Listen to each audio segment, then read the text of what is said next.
On appelle les BRIC, le Brésil, la Russie, l'Inde, la Chine, l'Afrique du Sud, de nouveau peuvent s'exprimer en commun pour opposer à l'universelle domination des États-Unis d'Amérique un contrepoids, un autre chemin dont nous avons désespérément besoin pour pouvoir changer le cours de l'histoire dans nos propres pays. Le retour de Lula a permis que soit prise la décision historique qui va être confirmée au sommet des BRIC en août de cette année.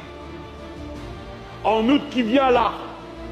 En août, la décision qui prend le contre-pied complet de la décision prise par Richard Nixon en 1971, quand il a décidé que dorénavant, le dollar ne serait plus gagé sur aucune valeur matérielle, ce qui lui a permis de répandre des flots immenses de monnaie américaine sur le monde et donc de le dominer dans tous les compartiments de l'activité commerciale et industrielle du monde. Les BRIC ont décidé de décider, en août qui vient, qu'ils allaient créer une monnaie commune qui sera de nouveau gagée sur l'or, c'est-à-dire sur une valeur matérielle. Et à partir de là, cette monnaie commune pourrait être une monnaie d'échange entre les pays qui ne veulent plus commercer en dollars, c'est-à-dire avec une monnaie sur laquelle ils n'ont aucune prise.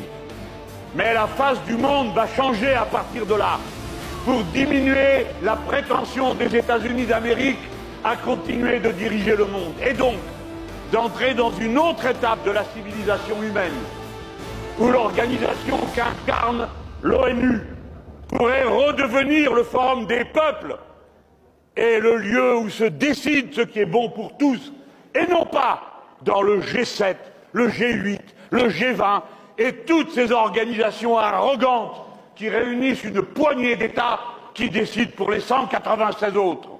Les BRIC représentent aujourd'hui 35% du PIB mondial, tandis que le G7 ne représente que 31%.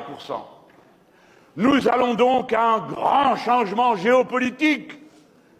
Voilà l'événement. Et une fois de plus, que fait l'Union européenne, courant comme un petit caniche derrière les États-Unis d'Amérique? Ils n'ont rien vu, rien prévu, rien organisé.